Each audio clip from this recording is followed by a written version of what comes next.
आनी नहीं क्या? अरे सुंदर जी पहले आवाज सही करो इसकी। सुंदर की जय। कुछ विश्व सागर जी महाराज की जय। श्री विश्व सागर जी महाराज की जय। सभी को जय जने, सभी को जय जने। विश्व सागर महाराज के बारे में क्या कहें, इनके बारे में जितना कहें उतना कम है। विश्व सागर महाराज जी का चातुर्मास हमारे यहाँ सुंदर विहार मंदिर में हुआ था दिल्ली में। इतना सरल स्वभाव है महाराज जी का कि हम आज तक उनको भूल ही नहीं पाए। पूरा चातुर्मास इतना इन्होंने वात्सल्य दिखाया और अभी भी इतना वात्सल्य इनके मन में है महाराज जी के बारे में। हम इनके बारे में कहना ही असमर्थ हैं, हम नहीं कह सकते इनके बारे में। इतना हमें ज्ञान दिया, हमारे यहाँ 48 दिन का विधान करवाया भक्तांबर जी का, और मतलब सबको इतना सरल स्वभाव कि हम मतलब नहीं कह पाएंगे इनके बारे में। मैं इनके शब्द नहीं है हमारे पास बोलने के लिए। और चातुर्मास में तो इतना अब तक सब लोग याद करते हैं, अभी भी सबने नमोस्तु भेजा महाराज जी के बारे में। और कोई दिन ऐसा नहीं जाता कि हम महाराज जी को याद ना करें। कोई भी चर्चा होती है तो सबसे पहले महाराज जी का नाम जरूर आ जाता है कि महाराज जी का चातुर्मास बहुत अच्छा हो। बस इससे ज़्यादा हम कुछ नहीं कह सकते। मैं तो शायद मेरी ज़िंदगी के अंदर ये पहला मौका है कि मैं इतने आदमियों के बीच में बोला हूँ। 78 साल का मैं हो गया हूँ, मेरा पहला मौका है मैं इतना बोल रहा हूँ। और सबसे बड़ी बात ये है, जब महाराज श्री आए थे उससे पहले मेरा धर्म में ध्यान बिल्कुल नहीं था। सबसे पहला मैंने जो विहार जो कराया अपनी ज़िंदगी के अंदर महाराज श्री के साथ कराया, और सबसे पहले जो हार दिया मैंने महाराज जी को ज़िंदगी के अंदर, सबसे पहला हार मैं महाराज श्री को दिया हुआ है। और मैं तो बहुत ही ज़्यादा इनसे जुड़ा हुआ था और बहुत ही ज़्यादा आशीर्वाद मुझे इनसे मिला। और सबसे पहला अभिषेक भी मैंने महाराज जी के उसमें कराया हुआ है। मैं तो धर्म में बिल्कुल ही मिल गया हूँ उनके आशीर्वाद से, और मुझे बोलना बिल्कुल नहीं आता। ये पहला ही मौका है, मैं यहाँ इतने आदमियों के बीच में मैं बोल रहा हूँ वैसा, और मेरे से कोई गलती हो गई हो तो मैं माफ़ी चाहता हूँ। ये PBS हूँ और दिल्ली सर्विसेज में काम करती हूँ, दिल्ली हेल्थ सर्विसेज में। एक्चुअली क्या था कि एक हमारे यहाँ विशंक सागर महाराज जी आए थे, छुल्लर जी। थोड़ा सा धर्म का बीज तब पड़ा, संस्कार तो पहले से ही थे। जैसे आपका ये छोटा सा एरिया है, हम भी महल का है एक एरिया, हसनापुर से पहले वहाँ के रहने वाले हैं। तो वो तो मिट्टी की, अगर वो मिट्टी में उपजे हैं तो वो तो संस्कार तो रहेंगे ही। तो वहाँ पर हमारा चंद्र प्रभु भगवान का बहुत अतिशयकारी मंदिर है, दूर दूर से लोग आते हैं, काफ़ी अतिशय होते हैं उसमें, और बहुत वो है। प्रणम्य सागर महाराज जी गए तो उन्होंने कहा कि हमारी किसी भाभी ने कहा महाराज जी वहाँ चलो, तो महाराज जी ने कहा नहीं अभी मैं जल्दी में हूँ। फिर महाराज जी ने सुबह सुबह फ़ोन किया कि भाई मेरा विहार कराओ, मैं रात को बेचैन रहा। और वहाँ जाके महाराज जी ने कहा कि भाई भगवान कहाँ थे, मैं तो सारे में घूम रहा हूँ, आप यहाँ बैठे हुए हो।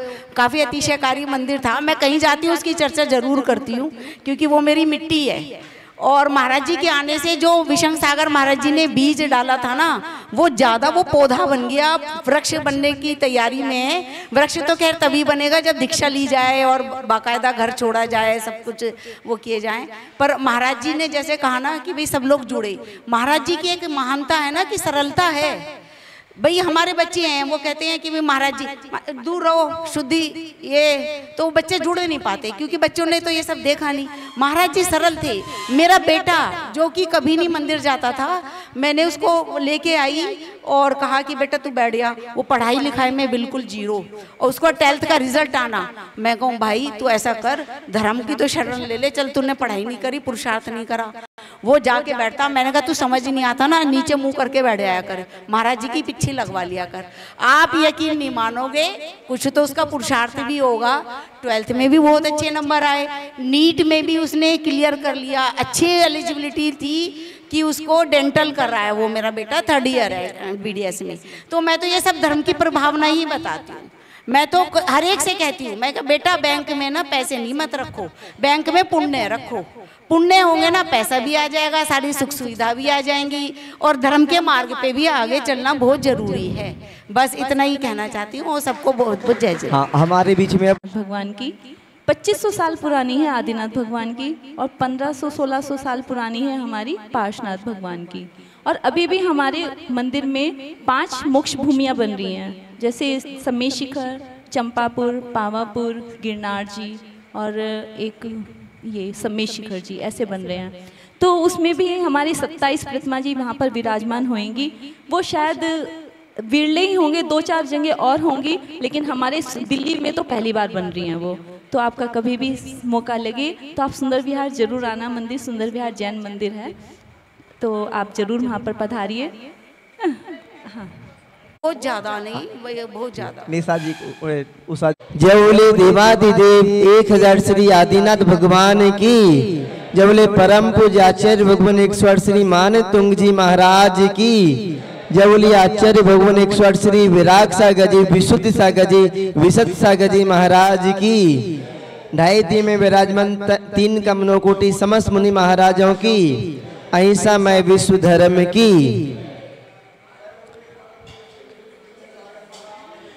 जो मन करे, जो मन करे उसे खुलकर करो, जो मन करे उसे खुलकर करो, जो बुरा काम हो उसे कभी मत करो। जो मन करे उसे खुलकर करो, जो बुरा काम हो उसे कभी मत करो। जीने की तो सभी जीते हैं, जीने की तो सभी जीते हैं दुनिया में, पर तुम हमेशा हंसकर जिया करो। लोग हंसते कम है, रोते ज्यादा है। जो हर इंसान के पास एक निश्चित समय है, चंपालाल जी, हर इंसान के पास निश्चित समय है। कोई भी क्यों ना हो, कोई भी क्यों ना हो, आप हो, मैं हूं या कोई भी दुनिया में भगवान भी क्यों ना हो, सबके पास अपना एक निश्चित समय है। उसे उसी निश्चित समय में, निश्चित वक्त में अपने सारे कामों को पूर्ण करना होता है। भगवान आए तो भगवान के पास भी निश्चित समय है, उन्हें उसी समय में राजसभा भी संभालना है, और राजसभा संभालने के बाद में दीक्षा भी लेना है। दीक्षा लेने के बाद में केवल तप के द्वारा केवल ज्ञान भी प्राप्त करना है, और धर्म का उपदेश भी देना है, और निर्वाण भी चले जाना है। आपको भी, आपके पास भी उतना ही समय है। कितना? आज के समय में लोगों के पास कितना समय है? 70 साल का, 80 साल का, 90 साल का, बहुत से बहुत, इससे ज्यादा 100 साल का। 100 साल से तो किसी के पास ज्यादा समय नहीं होगा। बहुत ही कम लोग होंगे जिनको 100 साल से ज्यादा उम्र मिली होगी। तो हर इंसान के पास एक निश्चित समय है, उसे उसी निश्चित वक्त में, निश्चित समय में अपने सारे कामों को पूर्ण करना होता है। अगर आप अपने उस वक्त को नकारात्मक या फालतू की चीजों में, फालतू की बकवास में, फालतू के काम में, फालतू के झगड़े में, फालतू की चीजों में, यदि आपने अपना फालतू के चीजों में यदि अपना समय निकाला, फालतू की बातों में अपना समय निकाला, फालतू कामों में अपना समय निकाला, अगर आपने फालतू कामों में, फालतू चीजों में अपना समय निकाला, बेकार के लोगों में उलझने में, गंदा उल्टे सीधे गंदे कामों में आपने अपना समय दिया, तो ध्यान रखना आपके बहुत सारे अच्छे काम छूट जाएंगे। आपके पास जितना समय है, या तो आप मंदिर के बाहर खड़े होकर चर्चा कर लो, या मंदिर के अंदर पूजा कर लो। यदि आप मंदिर के बाहर खड़े होकर चर्चा करोगे तो मंदिर के अंदर की पूजा छूट जाएगी। आप तो या तो एक ही काम कर सकते हो, या तो पूजा या बातें। और आपके यदि जरूरी काम छूट जाएंगे, आप उन्हें बेहतर तरीके से, अच्छे कामों को बेहतर तरीके से नहीं कर पाएंगे। यदि आपने अच्छे कामों को बेहतर तरीके से नहीं कर पाया, तो आपका जो जीवन है वो भी बेहतर नहीं बन पाएगा। आपको अपना जीवन बेहतर बनाना है तो अपने समय को, अपने वक्त को सही कामों में लगाना है। हमारे बीच में दिल्ली से श्रीमती सीमा जैन, श्रीमती निशा जैन, श्रीमती उषा जैन और जिनेंद्र जी जैन अपने समय को अच्छा बनाने के लिए बताओ कितनी दूर से, दिल्ली से, जहां पर आपके और वाड़िया में आए हैं और अपना समय इतना बचाने के लिए यदि मान लो ट्रेन से आते, बस से आते तो पता नहीं कब आते और कब जाना पड़ता। अपनी खुद की गाड़ी लेकर आए हैं 4 व्हीलर, रात में आ गए, रात में विश्राम कर लिया और सुबह अपना विधान में बैठ गए। समय का कितना अच्छा उपयोग करना जानते हैं दिल्ली वाले। रात में आए, रुके, यदि ट्रेन से आते तो पता नहीं कितने बजे ट्रेन पहुंचती है, कहां पर रुकना पड़ता। तो अपनी गाड़ी से आए, रात में रुक गए, सुबह अपना तैयार होकर मंदिर में आ गए और विधान कर लिया। विधान में सम्मिलित हो गए, प्रवचन में सम्मिलित हो गए और अब आहार में सम्मिलित होंगे, आहार देने के लिए जाएंगे।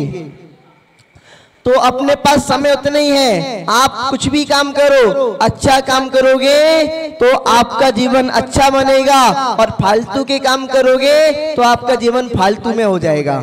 अब आपके पास है, आपको जीवन अपना कैसा बनाना है, अच्छे में या बुरे में। और सबका एक निमित्त मिलता है। आप लोगों को और वाड़िया वालों को कितना सौभाग्य का उदय है, कितना पुण्य का उदय है कि आपकी इतने सालों की मेहनत, कितने साल से आप मेहनत कर रहे थे।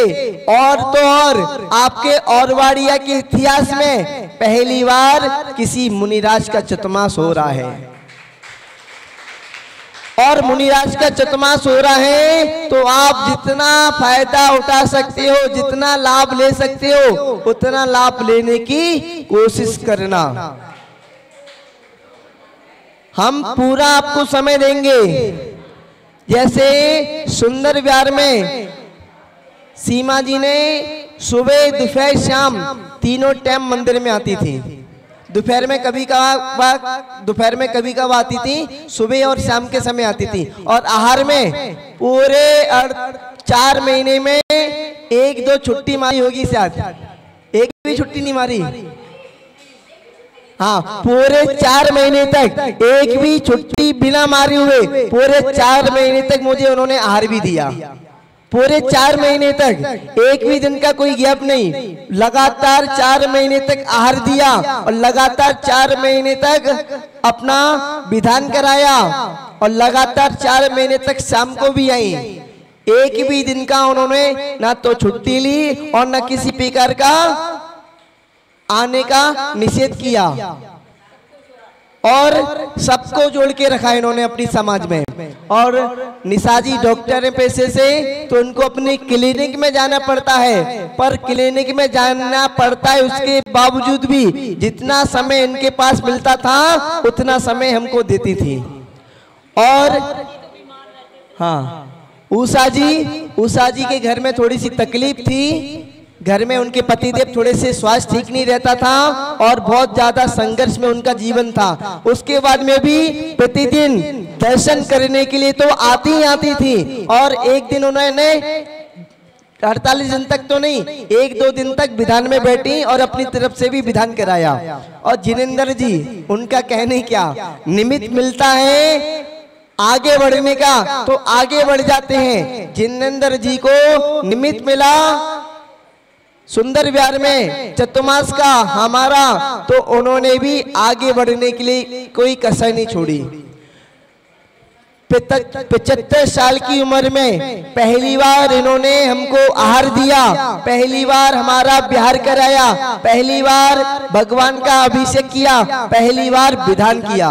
75 साल की उम्र में ज्ञान और चारित्र इसकी कोई उम्र नहीं होती, किसी भी उम्र में आ सकता है, बचपन में भी आ सकता है और 55 में भी नहीं आए। तो इनका 75 साल की उम्र में ऐसा निमित्त मिला। तो मैं बस इतना ही कहूंगा कि मुनि महाराज होते हैं, साधु महाराज होते हैं, वो सबको देने के लिए होते हैं। आप आइए, सबको आशीर्वाद देंगे, आपको सबको धर्म में लगाएंगे, आप सबका पुण्य बढ़ाएंगे और आप सबको इतना अच्छा पुण्य बढ़वा देंगे कि अभी तक आप परेशान थी। यदि किसी महाराज से जुड़ जाओगी तो आपकी परेशानी दूर भी करा देंगे। और उषा जी भी 75 साल की उम्र की हैं।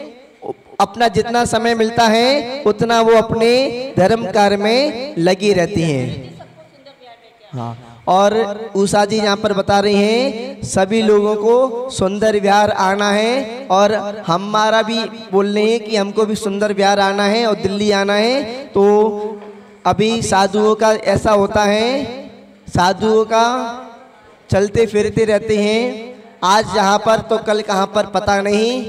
यदि वाहन होता जाने के लिए तो कहीं भी जाते, पर साधुओं के पास वाहन नहीं होता, केवल अपने पैर होते चलने के लिए। तो पैरों से जहाँ पर जब भी निमित्त बनेगा वहाँ पर हम जाने की कोशिश करेंगे। सबको मंगल आशीर्वाद। जय बोले महावीर भगवान की।